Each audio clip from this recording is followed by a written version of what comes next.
You are watching an MLGA Network live broadcast. The only people for me are the mad ones. The world is filled with the boring and the barely conscious. The misery loves company. But we don't have to live this way. Jessica and I are here to talk to those the system rejects, to radicals and thought criminals. The ones who never yawn or say a commonplace thing, but push the boundaries of acceptable discourse. Those who stare reality in the face and dare it to be different. History isn't made by the timid, and fun is not had by the perpetually afraid. We are the mad ones. So let's get to it.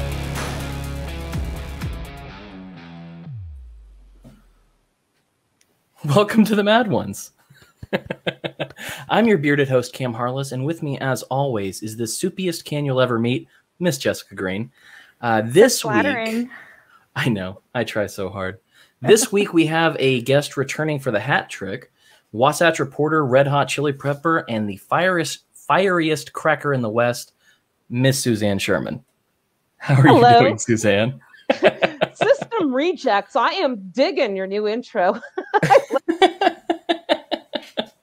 Oh yeah, that was how many days have I been working on that now? Just three. I would say it maybe more than that, but you had like the finished product for like 3 and then you refined it. Like quality was really important here. And so I'm very impressed with the way that it turned out. So now that all of the hiccups are out of the way, welcome back to the show. First time with this name, Suzanne. I've missed you. I've missed you too. I always enjoy our time together, our little visits, because first of all, it takes zero preparation because you and I just talk. We always have true. Yes. Well, there's a lot going on right now. And because I asked you, I said, what do you want to talk about? And you gave me a list. So that works out because right now the world, at least in the West, seems to be going crazy because it's covered in snow, and Texans don't really do that. So it just underscores the need for everybody to be prepared for weather that you might not be the norm. I do, as you know, I have a preparedness show called the Red Hot Chili Prepper, and one of my favorite people to interview is a guy named Arthur T. Bradley, and he says that we live on the continental landmass with the most dangerous and extreme weather patterns. So regardless of where you live, there is a reason to be prepared. I tell people just choose your calamity. Earthquakes. I used to live in California. That's what got me started in preparedness. Once I became a mom, I took it seriously. And the snow, what's going on in Texas right now is that's 4 months out of the year in Utah. We've gotten clobbered this week. No power, no problem. I've got a backup generator. I don't even use my furnace in the wintertime. We get to 23 below. I've got a wood stove, propane stove here, and just, put in all new windows, doors, everything to prepare my place for extreme living if it all comes to that, where we don't have electricity. And this is something everybody should be ready for, regardless of where you live. That's something that I've actually heard a few times.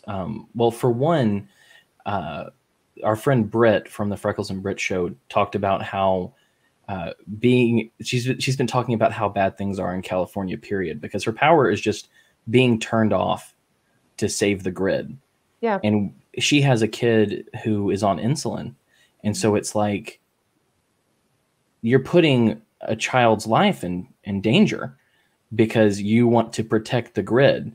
And so I feel like I've heard, I forget who the other person was, but for many people, I've heard them say, I lived in California, I moved, and then I started prepping. Well, I started actually before I left, but the issues that they're having out there with the grid is nothing new. I left there almost 8 years ago, and that was just situation normal out there, especially during the heat storms in the summertime. They'd go through the rolling blackouts, and you would never know when it was coming. You might get short notice, but I didn't have a generator at the time, and nobody was really ready when they'd have the power out. Everybody's running to the store to get their meals readily made. And I just decided, you're really at the mercy of whether or not the stores are going to be supplied, whether or not you can get to the stores. And I just decided that I want to be more self-reliant. And I really believe that being prepared and having food sovereignty, not having to go and rush out and get it at the last minute, makes you less reliant on the government and more resilient to the shenanigans that we're seeing when the government now, how many people are out of power because the wind turbines have frozen? How many people are out of power because green energy is showing itself to be as effective as wearing masks to prevent a virus from spreading? So, government incompetence is nothing new, and it should be a major reason why people prepare. One of the things I say at events is, if you're used to being dependent upon the government to save you, and be it an ice storm, be it a hurricane, or after an earthquake, the greater and the more long-term the calamity, the greater your disappointment is going to be, because they simply cannot handle that many people. I also had seen years ago the ice storms in Maryland, and that was something that got me intrigued as well. People lining up for generators, people lining up for bottled water. When you go out in a situation like that, you're putting your safety at risk. There could be down power lines that you could drive over. There are some opportunists that will be out there to take advantage from people who are preoccupied. Their guard is down. They might see that you're going out of the house. Lights are out in the neighborhood. They might seize upon that opportunity. So, not only does it make you more resilient with regards to any kind of shortages or supplies, but it also keeps you safer in the event that people seize upon the opportunity to better their own position at your expense. Yeah, that's absolutely right. Well, I was thinking about that because one of my thoughts when I heard about all the stuff going on in California was, I know you're in Utah, so I'm like, I know she's fine, but I wonder how things are there. There's also some pretty interesting stuff going on there legally with guns. But when I was thinking about that, for some reason, I didn't think about the Mormons when I've talked to you about Utah before. And it made me think about, have I ever told you what one of my favorite pranks is? What? Okay. So it's been shut down by the government due to COVID, but I'm a prankster. And one of my favorite pranks is to order someone some Mormons. I don't know if you know this, but if you go to the official LDS website, you can order a free Book of Mormon, and you can request missionaries come and talk to you. Oh, so this happened with two different people. One time, when I was working at the leather store, there were two girls that worked there, and they decided to do like a bunch of some lies about me and another coworker because they wanted to get him fired. And they thought, oh, well, if I try to take Cam down as well, that'll make it easier on me. But then, so I couldn't retaliate, and, it would be bad for me to retaliate, but I decided, what I could do is I could, I sent her a Book of Mormon, and then she had it, and she was like, I don't know why I got this in the mail. I got this. I'm not a Mormon. I'm not interested in Mormonism, but they sent me this book, and I was like, huh, that's interesting, and giggled on the inside. But the kicker was when she came into work just angry, and I was like, what's wrong? And she was like, they came to my house, and I was like, what? The Mormons keep coming to my house. I had ordered the Mormons like 2 or 3 times at that point, and put in little notes, I changed my mind. I would really like to talk to you. And I also happened wrong, Cameron. Well, I also did it to my my wife's grandmother, who is a very devout Catholic. And let me tell you, I was sitting in my office working, and she comes in, and or she was not in my office, but they were out there, and I hear her going, these Mormons. Like, just so angry that a Mormon would knock on their door. So when COVID is over and you want to screw with someone, order them some Mormons. I actually have an really quick interesting story about Mormons. When I got my dog 9 years ago, I bought a baby gate to put on the front porch so my dog couldn't run out into the street. And I noticed that when we had Mormons that would come to our neighborhood every couple of weekends, they couldn't get past the baby gate and they would give up and walk away. So I put in my online review for the baby gate that it also turns away Mormons. And something like 87 people clicked that they found that review useful.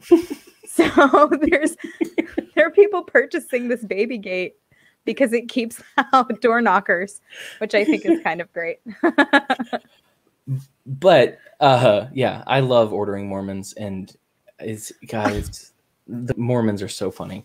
But one of the things that affects you was, I won't call it constitutional carry because I hate that phrasing with all of me. And I'm sure you do, Suzanne. You do too, Suzanne.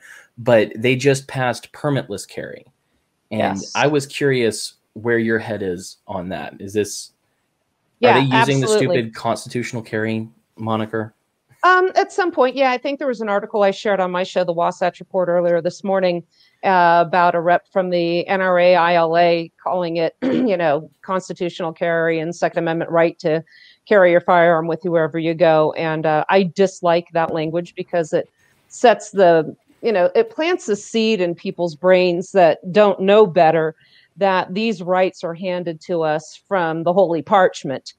And this was a mistake made by, no less than Antonin Scalia, who in the celebrated case, as it's hailed as a victory for gun rights, and I say it's a disaster, was the Heller case.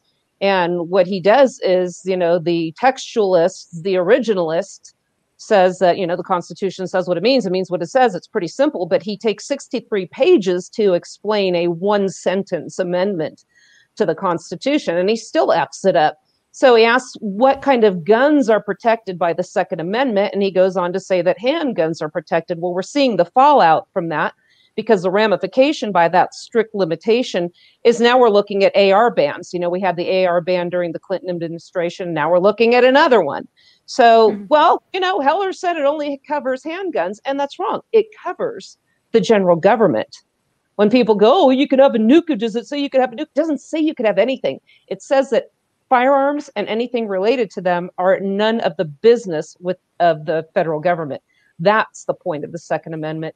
So when they say constitutional carry, yeah, I get a little bit irked. I call it permitless carry. And yes, Spencer Cox, who was the lieutenant governor for Gary Herbert, his predecessor, Gary Herbert had actually vetoed this legislation when it came to his desk. And I expected no less from Spencer Cox. I did not think this was going to happen. So this is one small victory in a dystopian nightmare that we've been experiencing, for Lord knows how long.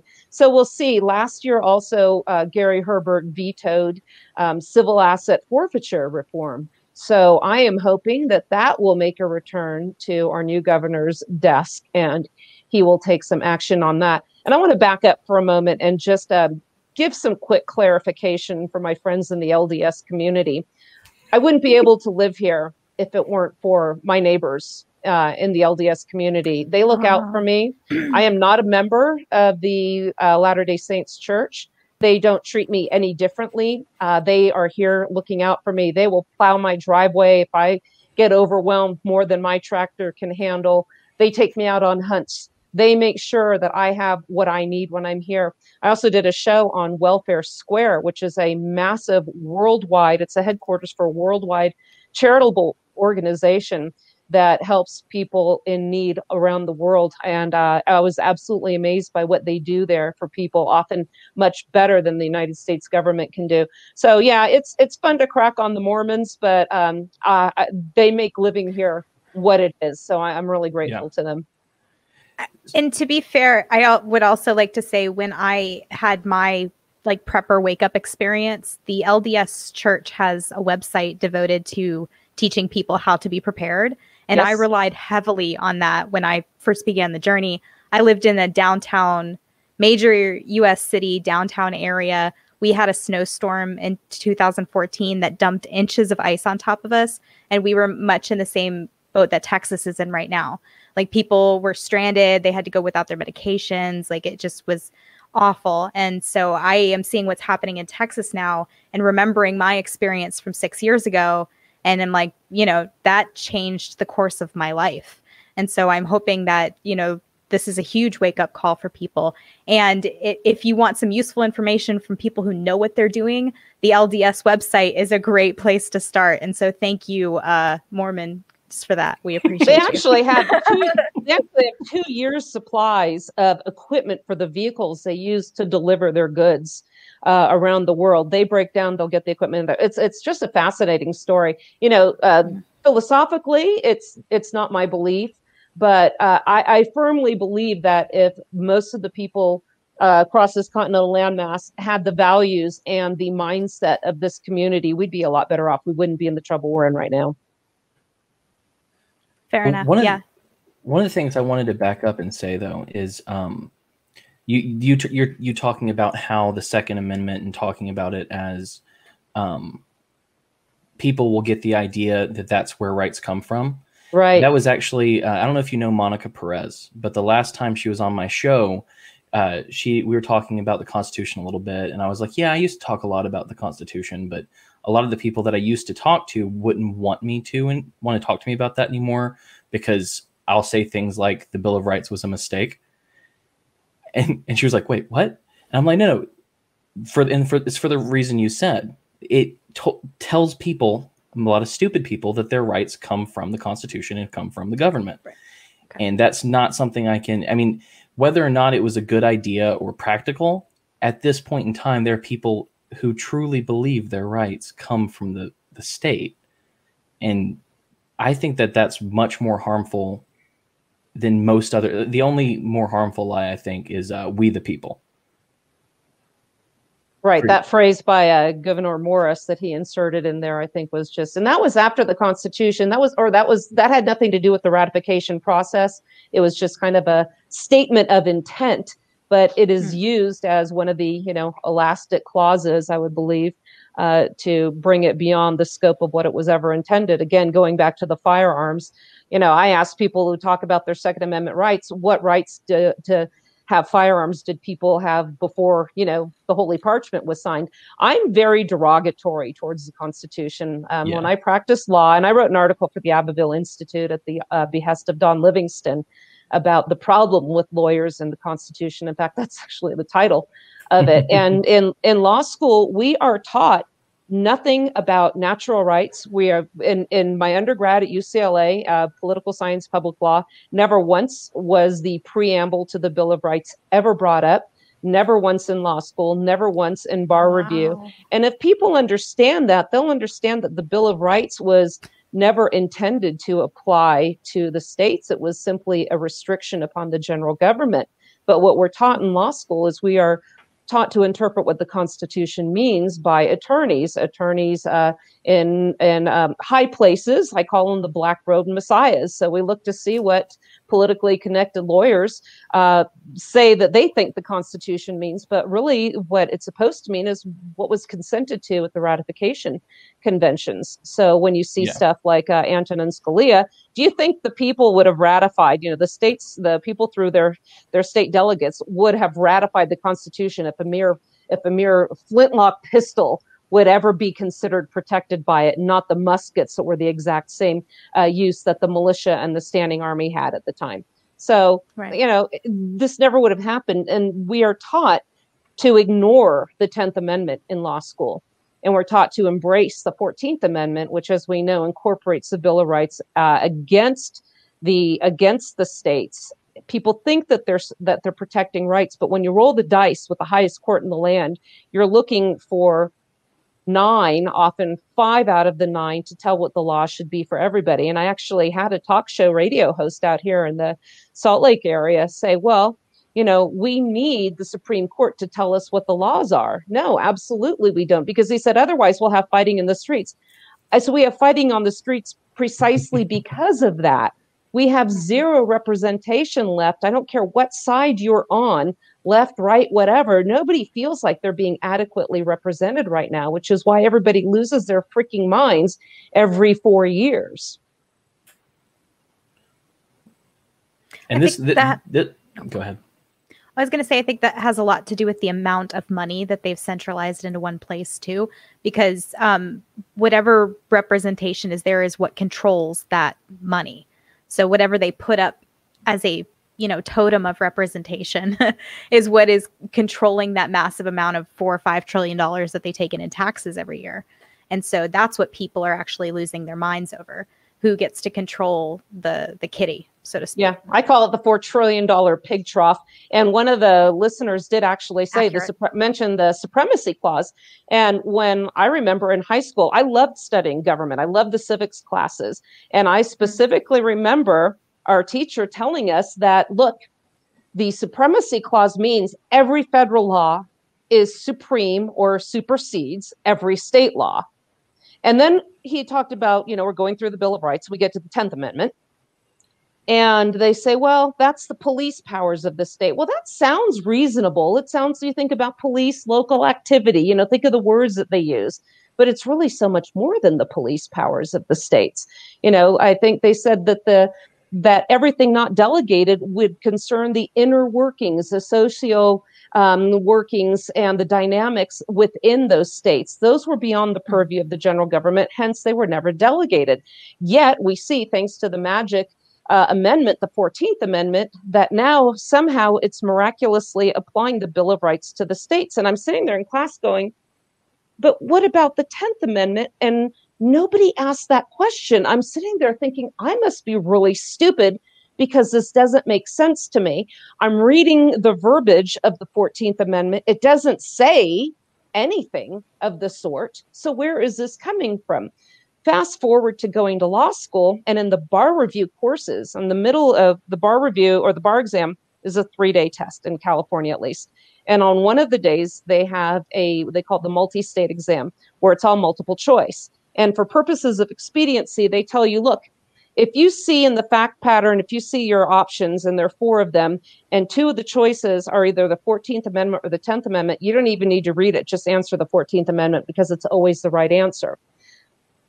You want to pass the bar exam, that's the right answer. If you want to understand the Constitution as ratified and not as decreed by politically connected lawyers in their black government-issued robes, that's the problem you're going to have. We are taught that what they say is gospel when it comes to the Constitution and is historically incorrect. Well, you were talking about federal gun control and them looking at, trying to control these things over here behind me. Have you read the bill that people are talking about? Because I haven't taken the time to read it yet, but some of the stuff I'm hearing, it sounds like it would start the fireworks and a third Revolutionary War. I'm reading this. I have a window open. I'll get to that. And I just said, do it. Do it. Because this is what it's going to take. And here, let me share some of this with you. And okay, this is where they say, oh, how racist is that? But tell me how American this sounds. It's called the Sabika Chic Firearm Licensing and Registration Act.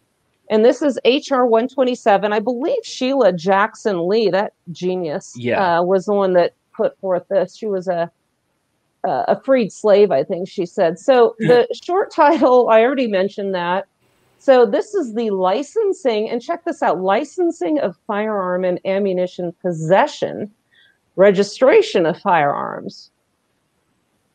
The Attorney General, through BFTE, shall establish a system for licensing the possession of firearms or ammunition in the United States, and for the registration of each firearm present in the United States. So let's pick that apart a little bit.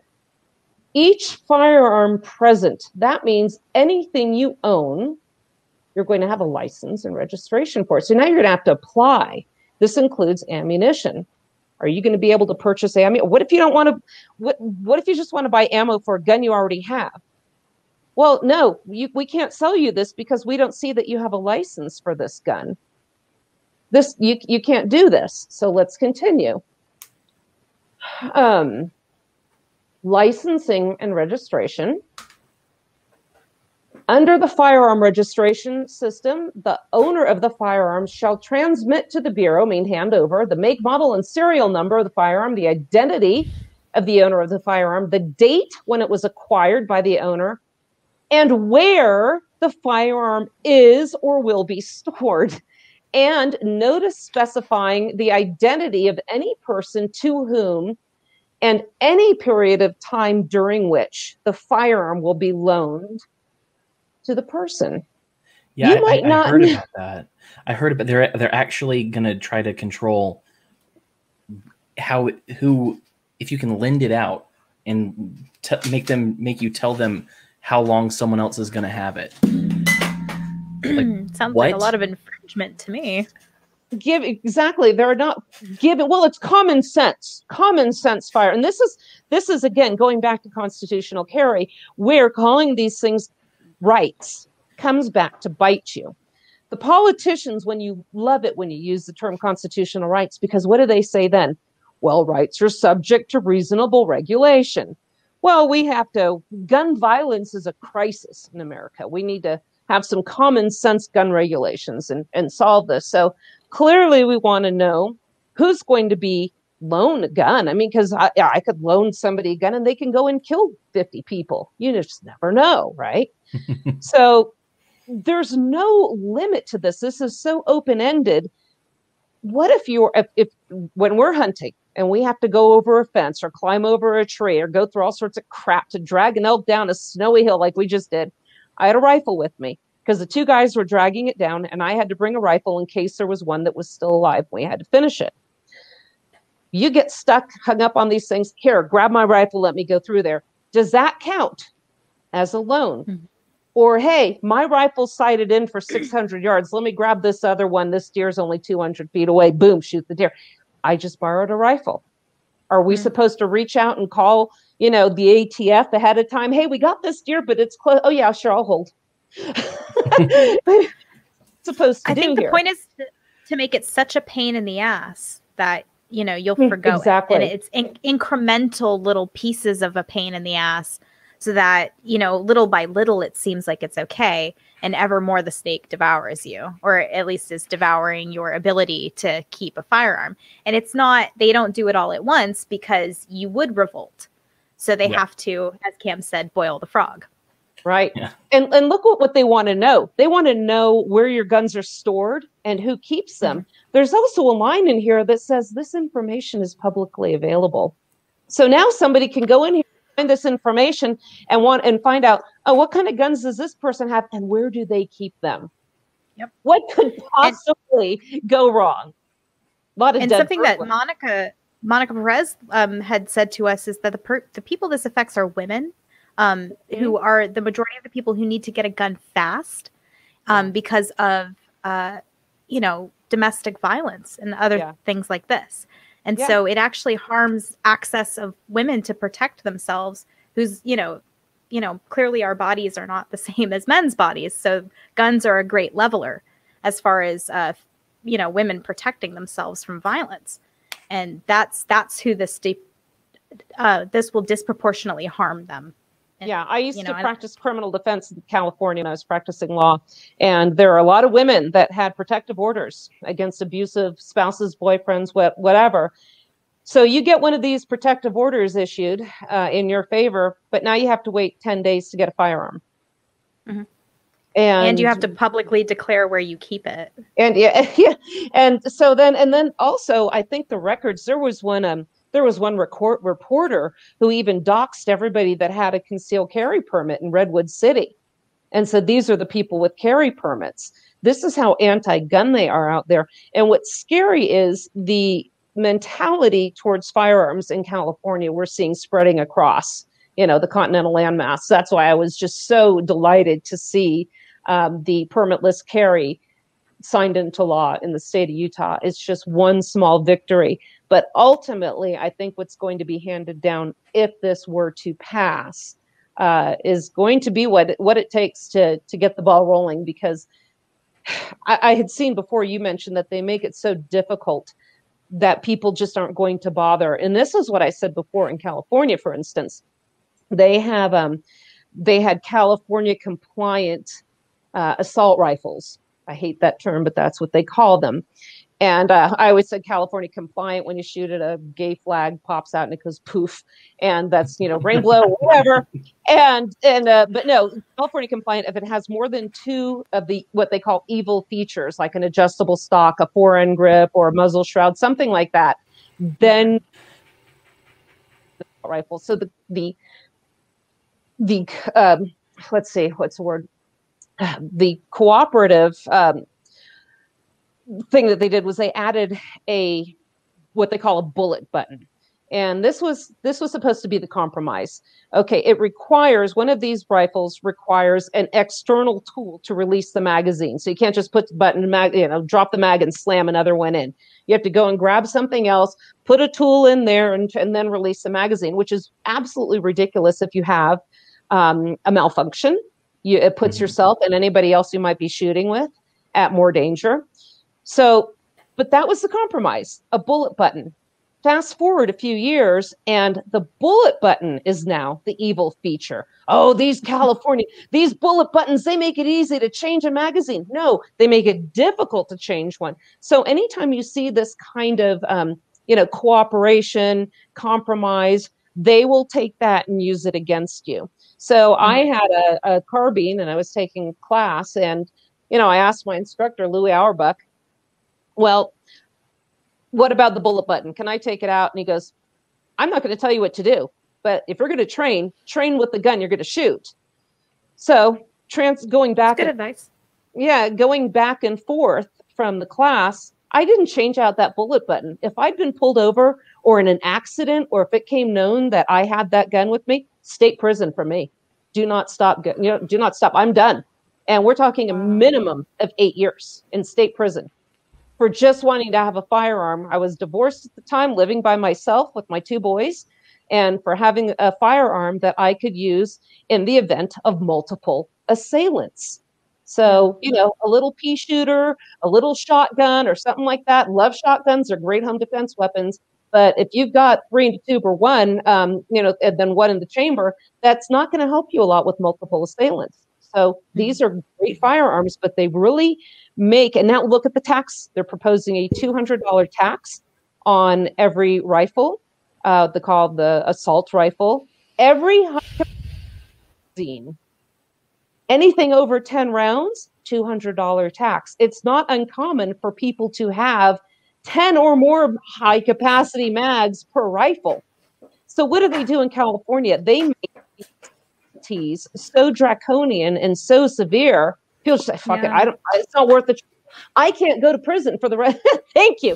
I can't go to prison for the rest of my life. So, okay, honey, fine. I get it. I'll turn it in. We don't need the guns, so you can surrender it to the police, sell it out of state, do something like that. And the long and short of it, it's really none of their business. Punish the people who actually cause harm with these. And to see how crazy this can get is, there was a case in Canada where they had the firearm storage laws, where the firearms are supposed to be kind of like in DC, what brought about Heller, where they're supposed to be rendered inoperable or inaccessible. And there was a home invasion, and this person successfully defended themselves and went to jail because the prosecutor said, well, for them to have not gotten killed, they had to have that gun illegally stored. And this is what we're looking at. Yeah. Say it. Fuck. Fuck. I was talking to some guy on Twitter yesterday, I think, and I was talking to a smart person, and then this dumb person kind of came in and was saying some. Yeah, shut up. I don't engage unless I'm feeling in the mood to troll someone. But this guy was like, well, what do you register is a good idea. What are you going to do right? if they come to your door? And I was like, well, I'm going to have to start by telling them that I lost my guns in a tragic go fuck yourself accident. But beyond that, like, will you shoot a cop?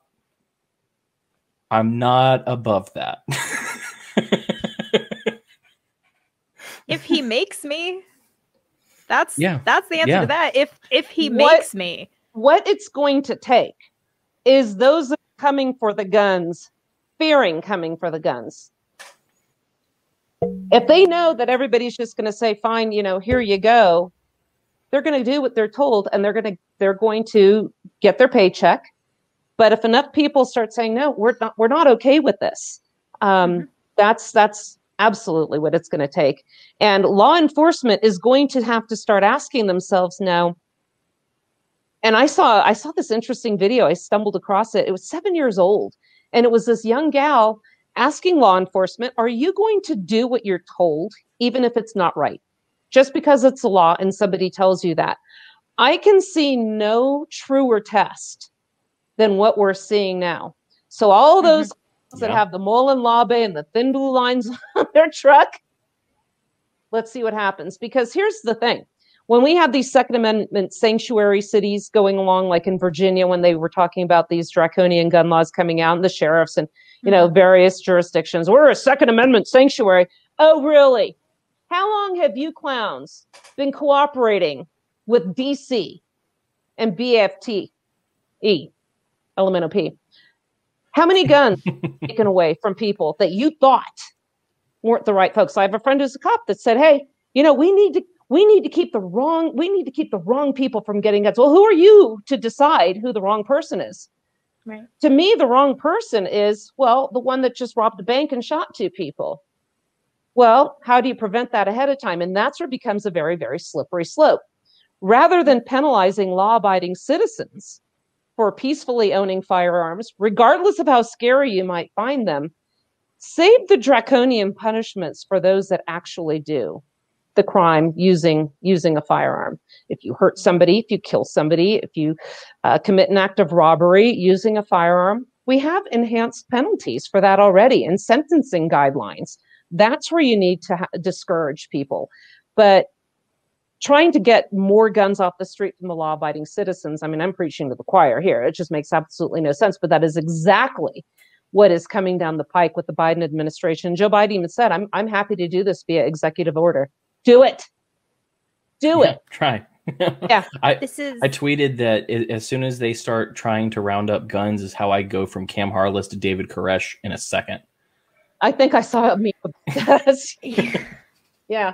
And things didn't go well for him. But you know what? I don't want to live a life where I can have my door kicked in and my sole means of protecting myself taken away at a politician's whim. And let's put it that way. It is a politician's whim. And law enforcement is going to have to very seriously consider. In fact, when I lived in California, there was a guy, my boys were in Taekwondo with his kids, and he actually left and moved up to Idaho, but he was in Santa Clara County SWAT. And he said he told his supervisor, I will not go door to door and get guns. Don't even ask me. And he since quit and he left the state. But he also said, if I ever come to your house, and he gave me law enforcement ammo, who's a super cool guy. But he said, if I ever go to your house, I'm going to be like this, knock, knock, knock. You don't have any guns in your house, do you? No, sir, I don't. All right, goodbye. And then off he goes. That's what we need. And that's what it's going to take. It's going to take jury nullification for anybody that is charged with any kind of firearms violations.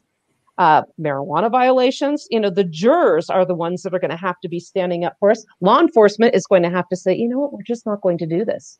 Law enforcement should have been doing this with the COVID lockdowns, but they're the reason so many businesses went out because the politicians had their henchmen enforcing these laws. Right. No, they're not laws, closures, the mandates. Yeah.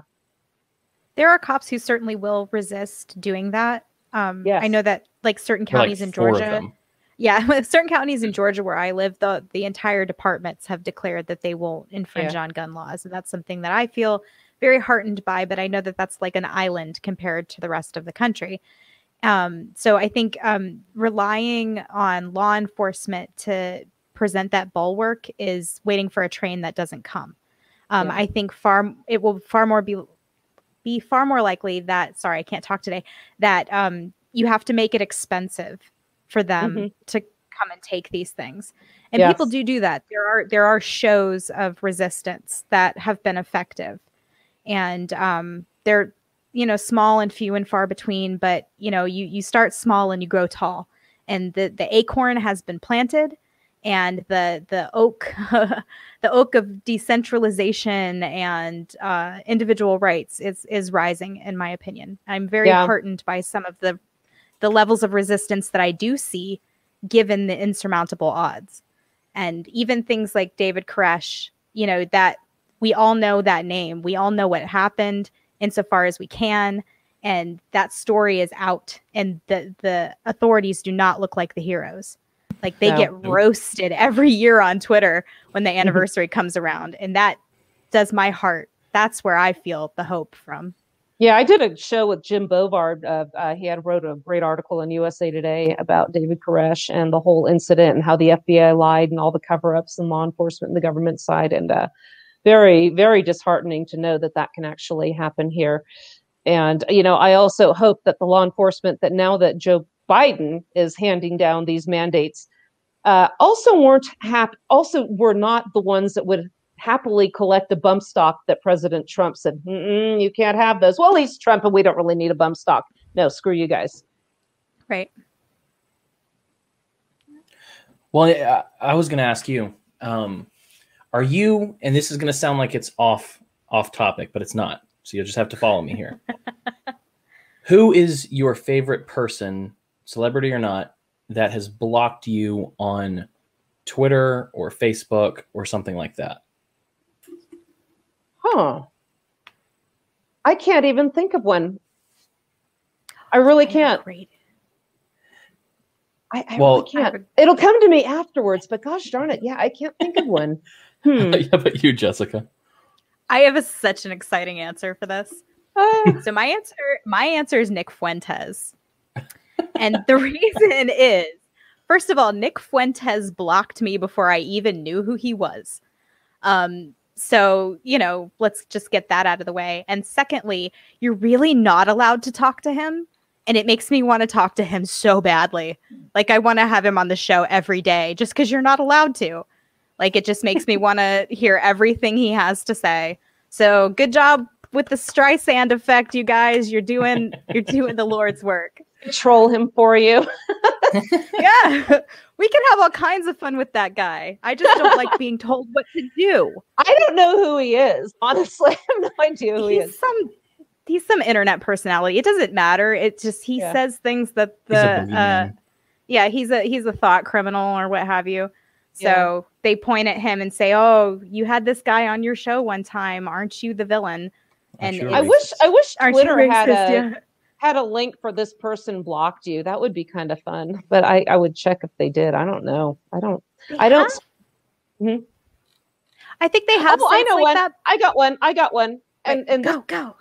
Okay, I got actually two of them. Now I can remember. I knew it would take me a minute. Cory Buckman, or Joe Buckman was his name. He was the head of the Liberty Party out here in Utah. And this guy's just a status douchebag. And so Cam, I think you showed up on that one as well. Cam and Kim, I think Phil Padilla. This was almost like the one with Chris Hannah. It was just everybody. So we were asking about national reciprocity, and did he understand federalism? And he said, I am all for ramming this down the states, against the states to protect people's rights. Well, federalism is what protects people's rights. And we had a long discussion, and he blocked us all. And he also, this is what a shitheel that guy was, he deleted the entire debate because we were historically accurate. He was wrong across the board. And he didn't let anybody discern it for themselves. We showed him up, and then and he blocked everyone. So yeah, that guy. He's no longer the head of the party, but yeah, a little bitch. Exactly. Well, the reason I asked is I don't know how to say her last name. I don't know if it's Loesch or Lash, but Dana. Oh, Dana. Yeah, I'm blocked by her on Twitter. She's the spokesperson. My hero. Good for you. She's the spokesperson for the NRA, which I despise. Yes. When you talked about compromise earlier. Yes. My mind. Rifles away. No rifles in America. NRA. Right. Yeah. My mind went straight to the NRA because they helped draft the Brady Bill. Yes. Like, these are people who claim to be gun rights activists and just compromise and give things away and don't protect gun rights. And so it pisses me off. And I'm on Twitter one day, and she said, I couldn't tell you what she said, but literally all I said was, the NRA is milquetoast on gun rights. And she blocked me. Little sensitive. Wow. Yeah, you hit a nerve. I think that was really, I think, nice of you, quite honestly. Now I bash the NRA all the time because I used to be a member. I was a certified instructor, certified by the NRA, and I would get calls for them wanting money for national reciprocity. And I said, well, let me ask you this now. So national reciprocity is so great. Who's going to determine the standards? Because this is the crock of shit we hear in law school.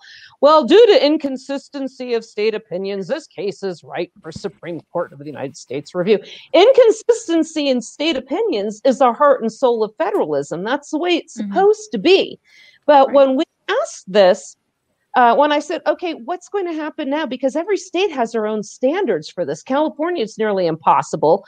Sheriff Comrade Lori Smith wouldn't even issue them in Santa Clara County. And I was unfortunately under her jurisdiction. And Utah, guess what? Now we don't even need one. You can still get one. It's a shall issue state. If you're not a felon, if you're qualified to own a firearm and you apply for a permit, they must issue one. California's up to the jurisdiction of the cop in charge. So who's going to determine the trend? Well, I debated one radio host in Arizona about this, a couple of them actually, because they couldn't stand my take on this. Well, the Supreme Court will figure it out. Wasn't that just great?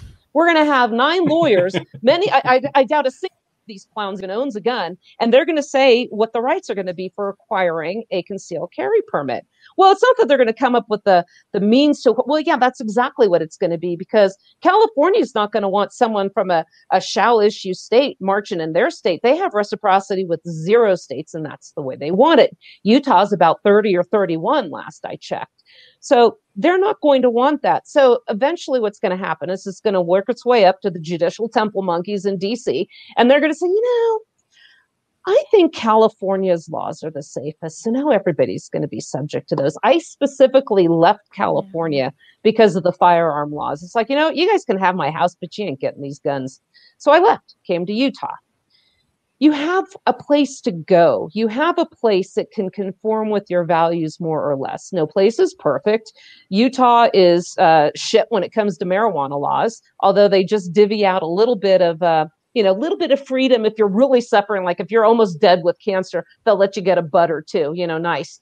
There are 7 of them available, 7 dispensaries in Utah for medical marijuana. If you don't have one within 100 miles, yay, you get to learn how to grow it and to cultivate it and do all that. And, there's so many different variations of it.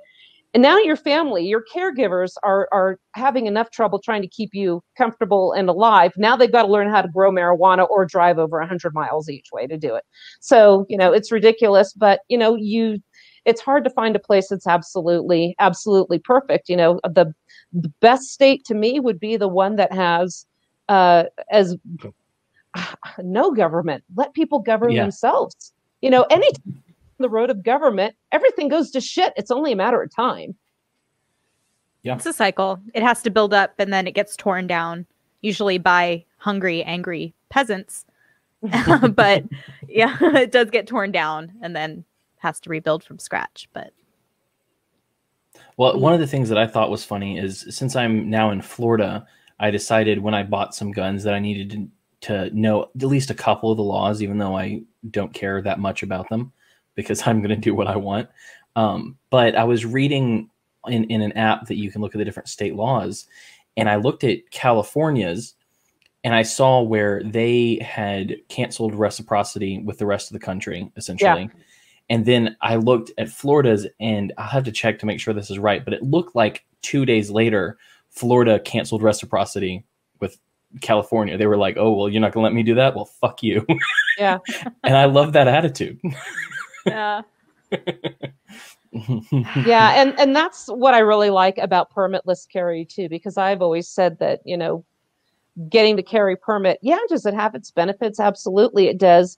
But it's also, again, a form of de facto gun registration, particularly now, since all of these background checks go to the DOJ in Washington, D.C. So, of course, does anybody think they're going to throw out that information? Okay, they're clear. In the shredder, this one goes, no, we're keeping this information. So this is what I find scary. I mean, I was at a gun shop when I lived in California, and they had some goon from, the ATF out there just going through all the books. And it wouldn't surprise me at all if he was keeping those names, because the DROS, the dealer's record of sale, is only supposed to be kept for 7 years. But when these guys go in there and go through the records, don't you think they're making a note of who's purchased the firearms? I think they are. Yep. Well, and that's why I was looking into things, because I went to buy a gun, and they were like, "Oh, do you have a concealed carry permit?" I was like, "No," because I don't like I don't like paying for things that are my natural rights. Like it gets to me, and I was like, "No, I don't." And they were like, "Okay, well then, if you don't have that, then there's a 3-day waiting period before you can pick up your gun." And I was like, I was so mad. Because I'm like, I'm from Alabama. They don't have the best gun laws in the country, but you can open carry, which, honestly, I never thought I would care about it. But once someone told me I couldn't, I was like, okay, I want to now. Yeah. Like so much. But, in Alabama, they do the background check, but you take the gun home with you that day. Right. You're there for 20, 30 minutes and you're gone. And so I'm sitting there and I'm like, I can't believe I have to go home. And it's not, they say it's a 3-day waiting period, but it's not. It's really a 4-day waiting period. Yes. Because they don't count the day that you go into the store. They count the next 3 days as 3 days. Yeah. And I'm like, you guys can kill yourselves. I don't.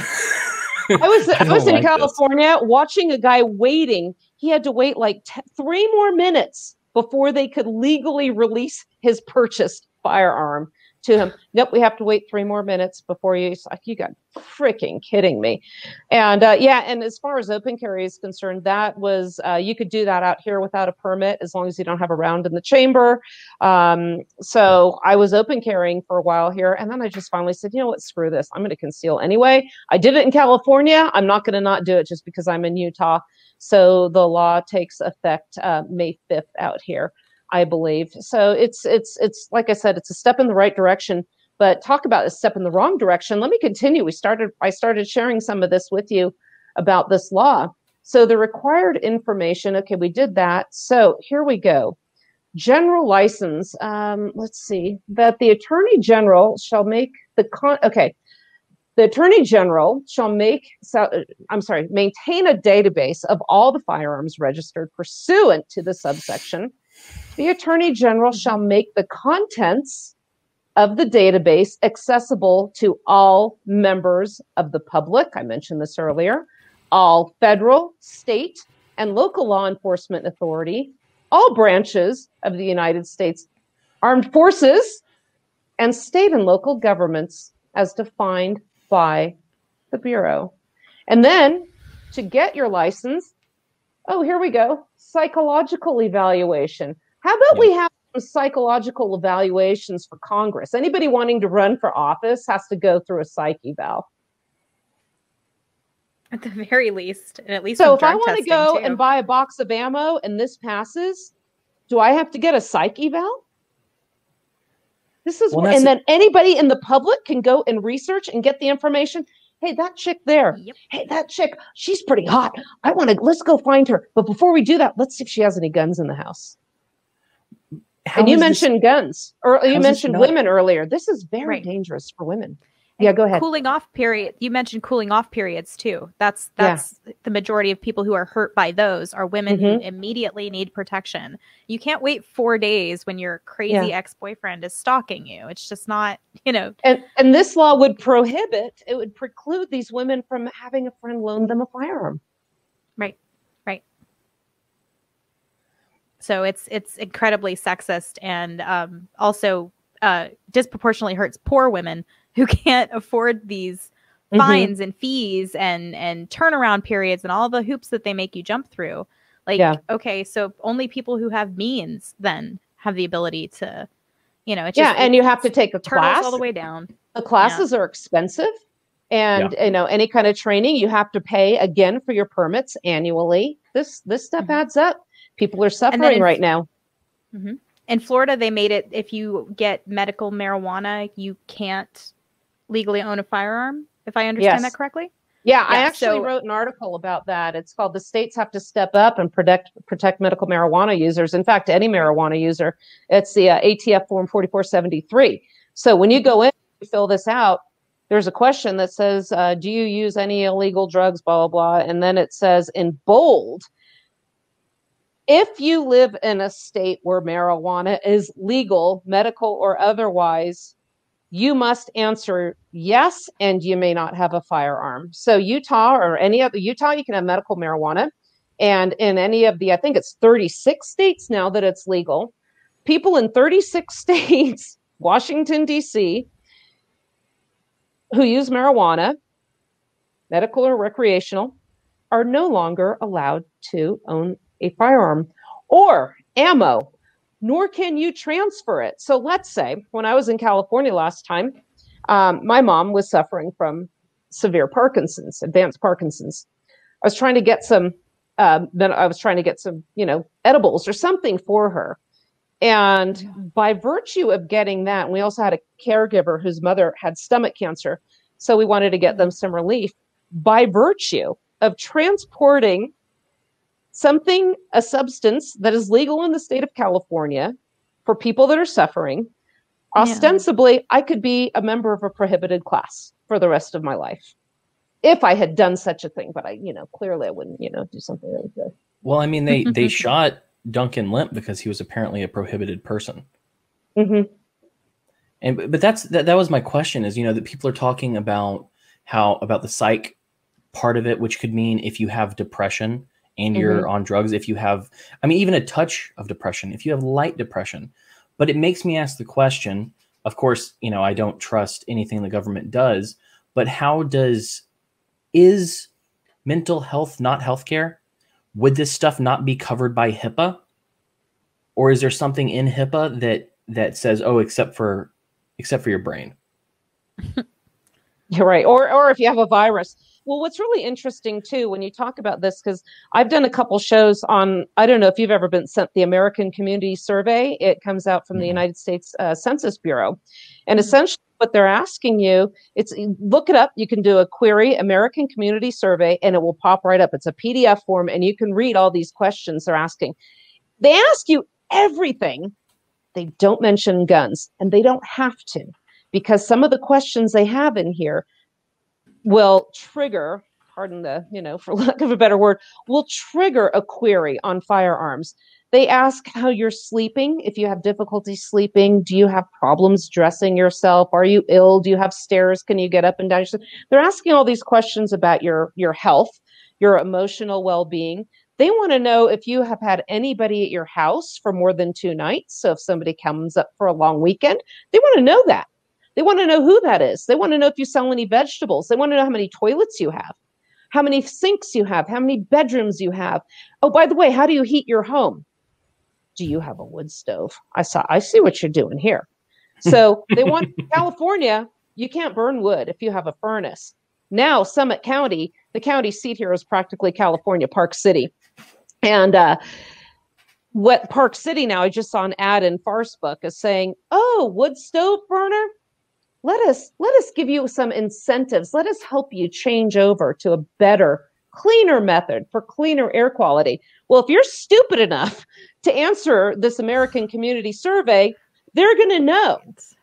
They're going to know who has the wood stove and where they are, because you're giving them your name, your address, how much wood you have, and you've given it all to them, and they can come and take it.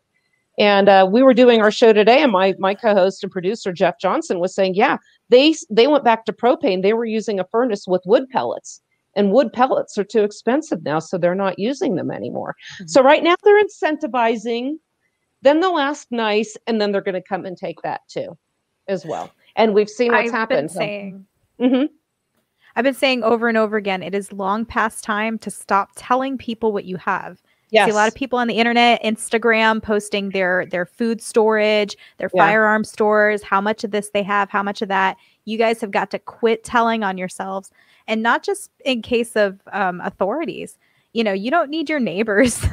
Everybody who tells you, oh, I'm going to come stay with you when the shit hits the fan, they know you've got stuff. Y'all need to quit telling people what you have.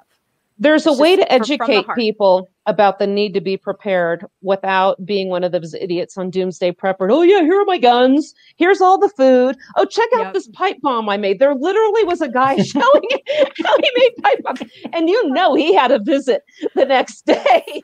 So, you know, and the other thing, too, talking about mental health, you know, we're talking about the stoves and this I wrote an article about the tie between bringing this together, linking together COVID and red flag laws. When I saw an article saying people that have COVID are deemed to have, they can possibly have long-term mental health effects. What does that trigger? Red flag laws. So if you're stupid enough to go out and get a COVID test, and you get a false positive or a regular positive, or you have it and you're in that record, there you go. It's very easy to connect all these things. So the American Community Survey, the COVID testing, and the red flag laws, the mental health, they're bringing this all together. The noose is tightening. You know, I like to share this story when I was out driving on Interstate 80. There's a place out here in Wyoming called Medicine Bow National Forest, and it's just absolutely beautiful. And I was just watching the cattle out there grazing. I was driving down Interstate 80, and it's like, wow, you know, these cattle are a lot like us. They're in this beautiful area. They're just going about their lives, just eating grass, hanging out, doing their thing. And, you know, so what's that little, a fence? It's no big deal. And they'll just turn directions and go their own way. So one day the truck shows up. Yeah. Yep. And then it's too late. I think that one of the things, like what Jessica talked about before, is there is there's a very good little stream, little creek running through American thought right now. Did you notice how quickly people went from thin blue line to fuck the cops? Oh, yeah. Like that, seeing those people, like there was a video on Twitter of a person who they were at a protest, a lockdown protest, and they went from holding a thin blue line flag to pulling the flag off and stepping on it and offering to let other people step on it. Yeah. And the sides changed, by the way. So now the left who hated the cops are liking them. So. But I was about to say that the flip happened on the other side too. Yeah, exactly. But the good thing is the ones who are now saying fuck the police are the ones with the guns. This is true. So, I mean, regardless of how this goes, it's a very positive and hopeful thing to see these people who would back those black boots over. They said, I will never not support the police, stepping on Black Lives Matter flags. Or not Black Lives, Blue Lives Matter flags. Blue Lives Matter. But I mean, it's good to see. It's good to see that there are some things that can jar people awake. I can't believe it took almost a year of lockdowns, a year of government tyranny for them to do that. But just imagine what happens if this gun law passes. Oh, yeah. Yeah, it's going to be, I mean, here, let me see what else. What other little gems are in here? You have to successfully complete a training course certified by the Attorney General. Do you think there's going to be a little payback and corruption going on there? And the use, safety, and storage of firearms. Again, they're literally coming into your homes to determine where you're going to keep your firearm. What if you want it on your nightstand? What if you want one under your bed? What if you want one by your door? Apparently, that's not going to be acceptable. Antique firearm display license. The Attorney General shall issue to an individual a license to display an antique firearm in the residence of the individual if the individual is the holder of the license issued, supplies proof that the individual owns antique. How many people have an antique firearm that has been in the family for 50, 60 years, passed through for generations? You know, and how do you provide proof from that? You can't. No. It's just an object.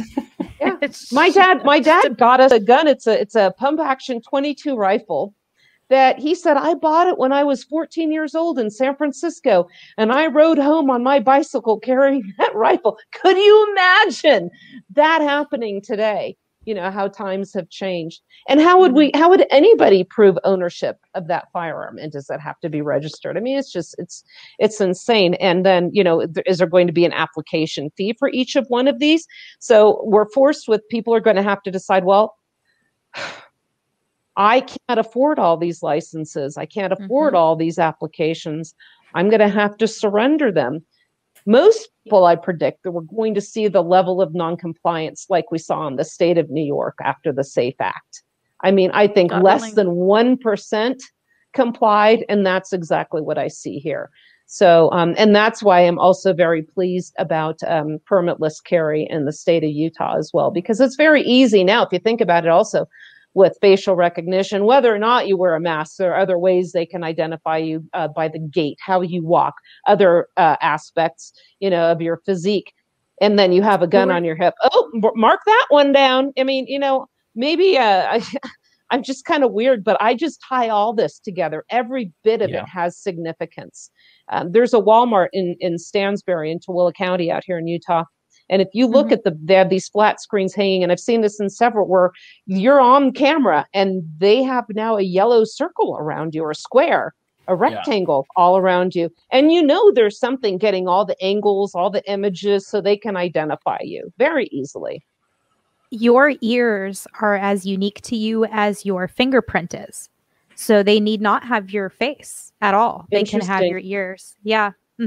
That there was a woman who was claiming to be the lost Princess Anastasia of the Romanov fame, and they were able to prove that she wasn't, because of course they didn't have like DNA technology back then, but by the shape of her ears, because ears are unique to each person.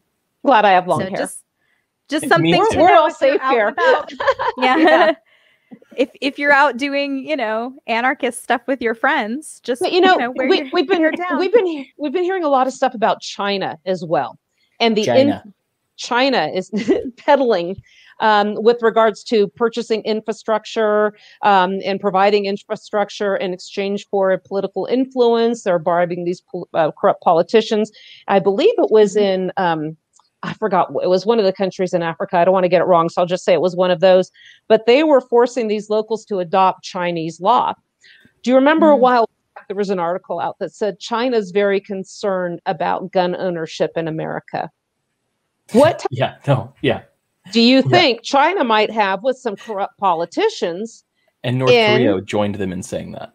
In formulating gun laws, right? Because a foreign entity... fake privacy ears. I love it, because foreign entity thinks that. So, and that's what I was thinking too with China right now. There's a really good Frontline has a couple really good shows on that as well, showing with the social credits and the recognition, the facial recognition, but not only that, again, all the other anatomical features that these systems take into effect, and then, you know, add that to everything else already in place. Hunting license, concealed carry permits, classes that you've taken.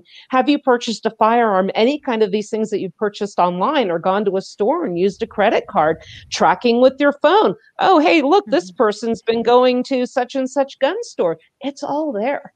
The only thing we have going for us right now is there are so many more of us than there are of them. But if there's somebody specifically that they want to target, it's over. You're done. Also, here's the white pill I didn't think of for some reason. 3D printed firearms. Right now, that is the forefront of the, if you want to call it the battle for the Second Amendment, that is what's doing it. That's those Control Pew, Defense Distributed. These people are the ones who are on the front line saying, making the Second Amendment arguments, every single one of them, pro and con, obsolete. Because there are people, and they're even printing ammo now. These people have learned how to 3D print ammo. That is crazy. I didn't know that. I've heard about I've heard about loading it yourself. You know, I've got a lot of friends that do that. Right, but that's the thing. One of the things I've said, and I've heard other people say as well, so it's not wholly original to me. But you know, one guy when I worked at a technology company he was an anarchist, and he said, you know, government was a form of technology, and it's a technology that is now becoming obsolete because of what we call technology. And that, I think that there are a lot of different white pills. There are a lot of different ways people are waking up. There are, you know, people are hearing the story about David Koresh, Ruby Ridge. Like, there are a lot of different, or Philando Castile, Duncan Lemp, Daniel Shaver, like all of these people, all these stories are being heard by people, and that's waking them up. There's 3D printed firearms. There are milling machines where you can print your own 80% lower. Like, I mean, there was one in California. Yeah, I may know about. But this is how we beat them. Is going, you know what? You've made me ask permission for long enough. I'm no longer asking permission. I'm going to prep by starting to make my own things. Yeah, I can plant trees or bell peppers, but I'm also going to plant freedom seeds in the backyard and put them in my boomstick. Like that is the white pill from this, because they can't beat us when we can make our own. Yeah, and I think that's the way to go for those that haven't gotten. 10 years ago, I told everybody, get whatever you think you're going to need, get more than you think you're going to need, and get enough ammo to last a lifetime, because and the lifetime of your progeny, because there will come a day when it's no longer available, or available without any kind of tracking whatsoever. So some people are in the envious position of never having to purchase ammo again. And if you get to the point where we're going to use all that, they're going to kill you anyway. But, you know, at least you're not going to just go down like a lamb and just wait for what they have coming. Yep. Well, one thing I wanted to mention is on Twitter today, I saw someone tweet the words "rest in piss." And that's literally the first time I've ever seen this in my entire life. And it was aimed at Rush Limbaugh, who there's a surprise, huh? Yeah, I've heard some pretty nasty things going up about him. Oh man, they're going wild. And you know, I understand hating someone. I mean, they say they're celebrating, but a lot of that comes out of, I mean, when it comes to someone dying, usually it's either relief or just anger that's coming out. I mean, I was very relieved when John McCain died, but I did want to mention his death because even though I never listened to him, even though I don't listen to right-wing talk radio, if it weren't for Rush Limbaugh, I wouldn't be doing this show right now. You wouldn't have done your show. Tom Woods would never have been on Peter Schiff's show. Like, all of what we do in order to try to get out to people and say, hey, things can be different, things can be better, we can fight them. Hate him or love him, talk about him being a warmonger or not, Rush Limbaugh paved the way for this to happen. And so absolutely, I agree. In that, rest in peace, and fuck those who said rest in piss. Yeah, that's just wanted to get that off my chest. Yeah. F's in the chat, Rush. F in the chat. But yeah, I was wondering, because that's one of those things that I heard he died, and it's one of those things that when I heard it, it didn't mean that much to me. But then the backlash, or not the backlash, the joy and the, you know, like I do memes when people die. The exuberance of the tolerant left. Right. Grave dancing. It's like, he didn't even kill anyone, though. He wasn't John McCain. Right. Like, he didn't vote for the Iraq war. Like, he didn't actually put you know, something behind murdering people. He just talked about it. You know, I do mention him on my show, and I said, you know, if you want to sit here and talk about Republicans versus Democrats and feel like you've done your bit to save America or take America back, go listen to Rush, because my show isn't for you. We don't play that politics. But that being said, I certainly was sad to hear about his diagnosis and don't wish that on anybody. So yeah, I do hope he rests in peace. Yes. Yeah. Let me ask you something, because I have an announcement to make. I've already made it on Twitter, but I want to make it on the show as well. Suzanne, do you know what a hotep is? No. So I don't either. And so, okay, good. Now I don't feel so stupid. Well, that's the thing.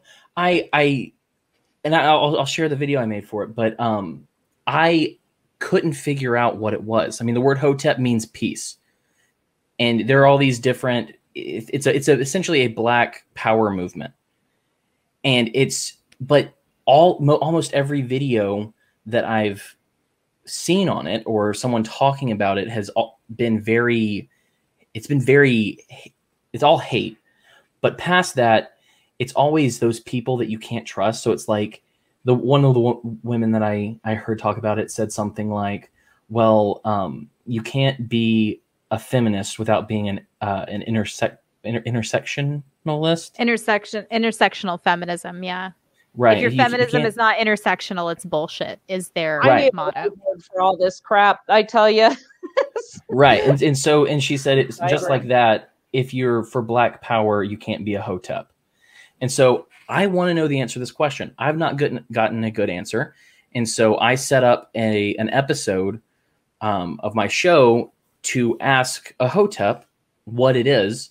And he's the coolest one out there. And every Hotep on Twitter I've ever interacted with has been cool and has been funny and nice to people who aren't their enemies, which just describes me. Like, I'm not nice to my enemies. But I have a video to show. But yeah, I wanted to announce that real quick. So here's that. To yourself, what is a Hotep? I know I have. When you go on YouTube to find out, you find a lot of people with chips on their shoulders answering that question for you. They're bigots, they're homophobes, they hate women. But the guys you've interacted with have been cool. Actually, they've been beyond cool. Clearly, they got something wrong. To cap off Black History Month, we decided to explore that question and others with the baddest Hotep of them all, Hotep Jesus. Join us as we peel back the layers of propaganda and shoot the shit with one of the coolest motherfuckers on the planet.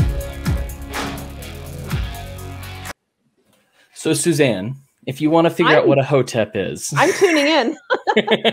February 28th, 5 p.m. we will be live again. Outstanding. Yeah, I've been asking this question for a while because I forget what it was. I think it was around the George Floyd stuff that happened. I was talking to my friend Thaddeus Preston, who is a Black man, and he seems very plugged into that culture and understanding different things. So I asked him, what is a Hotep? And he really couldn't answer it. And so since that point, I've been like, I need to find out. And I think the best way to find out is going to and hearing it from the horse's mouth. So that's what we're going to do. I will be listening. So let me ask you, this is a question that I now ask at the end of every episode, because this show is about planting seeds of hope. It's about planting seeds of liberty, freedom, of what the normies would call madness.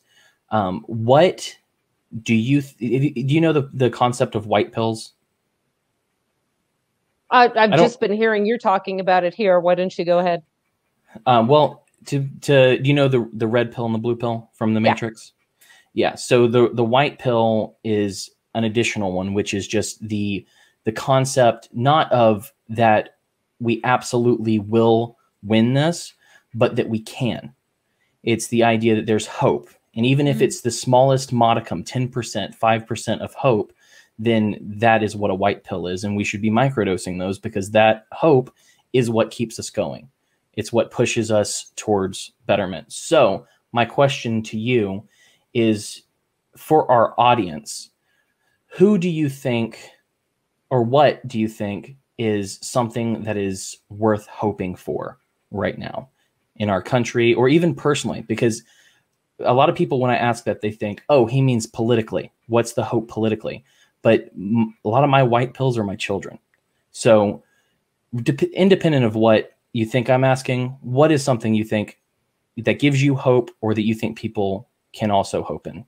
Well, it's really interesting because I have actually, since this, even before the whole COVID thing started, as I've become more disenchanted with, the political spectrum and anything good coming out of that, I've actually been living my life in what you described, the white pill fashion. So so many people, I mean, when we Republicans lost the House, I'm saying that because that was that person's point of view. We lost the House. What are we going to do? I said, well, my life isn't changing a bit. I'm going to go out and enjoy my day.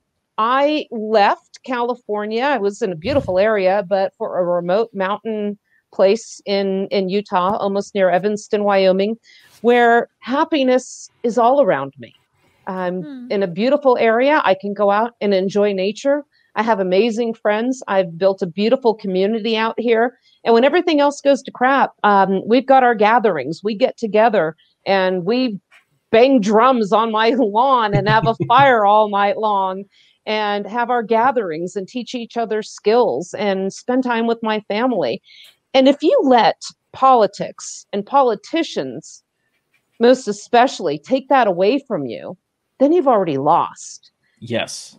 You're victorious. You're victorious, yes, in having productive, enlightening engagements with your friends and in your community and meeting people in your community. I go out without a face mask and I smile at those who stare and enjoy just talking to people. And so as disheartening as the big picture can be, like when I mentioned that ridiculous HR 127, I'm not going to let it keep me up at night. Absolutely. If they're going to do it, they're going to do it, and then we'll respond accordingly. So I also try to find ways that will make me be more resilient, going back to where we started with the show, with whatever nonsense they're coming up with. Is it going to be hard to go get food? Or, maybe with social credits, maybe if I don't get a vaccine, businesses will. There's a mayor or a city manager out in a city called Kaysville, south of Salt Lake City, who is encouraging, he wants people to discriminate against anybody that doesn't get the COVID vaccine. Discriminate is the word he used. So, able to purchase food. I might not be able to purchase gasoline. If it's hard to purchase food, well, guess what? I've got, I can get my own here. I can forage. I'm making up a huge supply. I mean, right now I've got elk stock simmering. I just pressure canned a bunch of it. Have another batch going right now. We'll be doing that tomorrow. So I learned to hunt. That's why I grow a lot of my own food. I have chickens for their eggs. And, I'm going to be resilient. Falling in love. I know. I want to be you. Oh, come on. Not in a weird black swan way. I just want to be like you. I just decided I want to live my life. When I first was given a deer by one of my neighbors, his brother had shot it and he just wanted, it for the antlers. I literally, I said, I don't know what to do with this thing. Okay, I'm going to pretend I'm a frontier woman and my husband dropped this off and now he's out doing something, plowing the fields or something. It's up to me. I can't get online. I can't call somebody. It's me. And so I just taught myself how to do this stuff. So every time I get an elk or a deer, I do it all on my own. I process it myself. I just finished that up. I have a big sawzall that I cut the bones and make stock with them, the big pieces of bones and all that. And I do it all myself, because if the supply chain goes, and we've seen what's happened in Texas, the stores are empty, lines a mile long, if you can get anything. Who wants to have to be burdened with that? So I just decided to have a life where I can combine the best of everything. Yes, Kurt says community really does matter. It absolutely does. I was saying on my show this morning, the other night, I had a pet with a severe medical emergency. The animal's all of a sudden fine and then in grave condition. I'm losing my mind. And I was able to pick up the phone and call a friend, knowing that it's late, they're in bed, but they answered on the second ring. Hey, Suzanne, what's up? And they helped me. And that's community. They might not be right there with you, but they can get there soon. And I have to say, I've got a great community, great set of skills with what I've learned here with preparedness. And I saw this coming a long time ago. When Hunger Games came out, I said, that's going to be a documentary someday. And lo and behold, last year, somebody actually wrote an article showing 5 points how Hunger Games has become a reality. And, so look at the people that the government is targeting, the people with the skills, the survival skills, constitutionalists, they say veterans. Those are the people essentially that were targeted in the Hunger Games as well, the people that could go out and survive in the woods. And this is what they said to look out for: potential domestic terrorists. With who was it? Janet Napolitano. When Obama first put her up there, she goes, okay, these are the people that can be potential domestic terrorists. We're going to have sporting goods stores, let people know, let the government know if somebody's buying too many supplies or ammo or something like that. If you see something, say something. That's not targeted towards the Antifa type crowd. That's targeted towards the people that just want to be left alone and leave other people alone. But that's not good enough either. V for Vendetta. Yes. Yep. Mm-hmm. Well, one thing that made me think of V for Vendetta is how many leftists did you hear since that movie came out say people shouldn't be afraid of their governments should be afraid of their people? And then you see that weak ass insurrection at the Capitol, and they're like, "Oh, how dare you go after the government? They shouldn't have to be afraid. Mm-hmm. They should be afraid. They should." Yeah, that's what this country was founded on. Yep. I'm gonna keep my confidence. Keep that close to the vest. But no, and that's the thing. Community is important. And you can call it agorism, you can quote Harry Brown, but the people who come to you and say that we're doomed or that there's no hope, they may think that they're telling you the truth, but what they're telling you is that they're hoping in all of the wrong things. Exactly. Period. Why are you putting your hope and your happiness in somebody that doesn't give a shit about you? They really don't. The Republican Party doesn't care about you. The Democrat Party doesn't care about you. History is rife with government experimenting, slaughtering its people. I just came across, I'm going to actually watch this movie. It was about how the government, I think in their early 20s back then, was experimenting on radiation against African Americans. Yeah. Then we had the Tuskegee experiments, and now all of a sudden COVID, hey, black people, you first, and they're probably going, oh hell no. They've had Run DMC make a pandering rap video and to it was say, so hey, bad. It's so bad. And it's like, hey, black people, come get a vaccine from the government. And I was like, okay, but maybe Google Tuskegee experiment before you do. Right. Or this one. And I have to find, let me see if I can find the link for this movie here. I think it's in my other browser.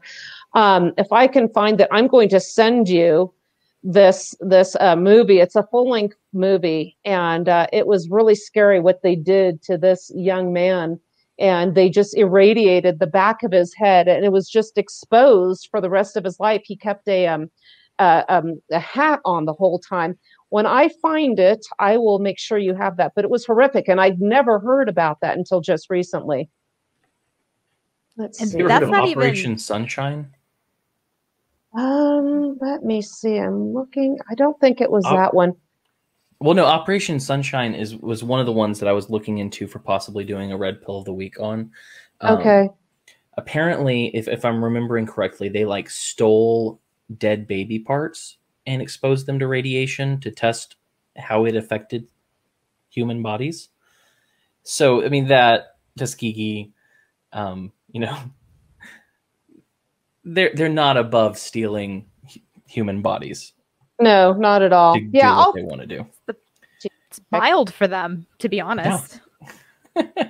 It's still just disturbing to hear.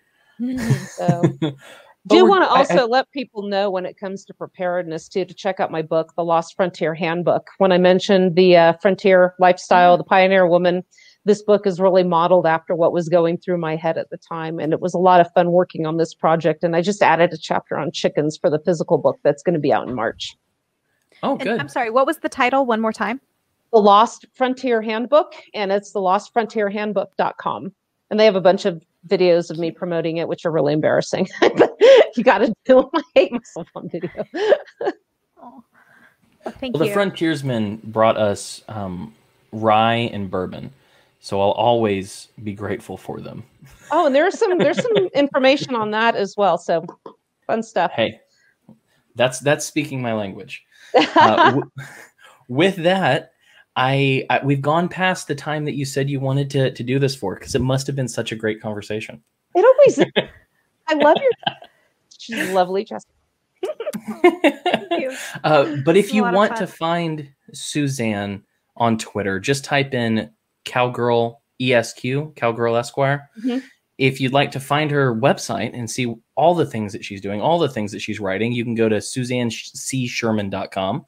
You can check out her show, The Wasatch Report, or The Red Hot Chili Prepper, and this new book, The Lost Frontier Handbook, which we will have links to all of this in our show description.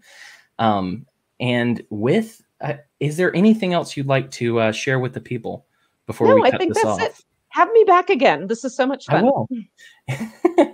And I like to do everyone's stuff. So if you want to find Jessica, I named her Soup Can. So if you want to find her on Twitter, go to Soup Canarchist. If you want to see her wonderful, beautiful, great watercolor paintings, you can go to Sovereign Cookies Art on Instagram and see all of them. You're not that good. See the evolution of an artist, and it was all inspired by BoJack Horseman. Thanks, dude. It's a COVID hobby. I started in October, and it's been a lot of fun, and I am progressing. But don't go to my Instagram expecting anything too crazy. And if you want to find me, just type in my name at Cam Harless on Twitter. You can check out all of the other shows that Ryan and I produce on MLGAnetwork.com. You can, where else? You can go to We Are the Mad Ones if you would, wearethemadones.com if you'd prefer to listen to the show. You can join our little locals community at themadones.locals.com, which is the Facebook alternative / it's like if Facebook and Patreon had a baby. That's what the locals is, and you should check that out. I think that's all I have to say about where to find me. Am I missing anything, Jessica? Oh, go ahead. No, I was just going to say, watch out for that Hotep Jesus episode. It's going to be fun. Yes, I'm looking forward to that. And we're doing a live show Friday at 11 Eastern. We live stream on Facebook, and that's Suzanne Sherman's The Wasatch Report radio show. We have a lot of fun. So cool. All right. It was lovely to meet you, Susan. Yes, you as well, Jessica. Look forward to talking to you more and chatting with you on Twitter as well. Suzanne knew me before I was a libertarian or an anarchist. Wow. Was that in the Academy of the Study of Liberty on that group that we were in on Facebook? Yeah. Yes, ma'am. Gosh, that was a while ago. Yeah. Yep. Olden days before I was flying a black flag. With that, thank you for coming on. I always appreciate talking to you. And yeah, we got to do it again. I was thinking, how soon is too soon to have people back on? But since I'm scheduling like a month and a half out, I don't think I have to worry about that anymore. Nope, you let me know. Hey, your listeners might not want me back. Don't have that crazy broad out there again. So you never know. See what they have to say. All right, all right. So with that, dear audience, you beautiful, beautiful bastards, as always, live the life you want to live, how you want to live it. Oh, stay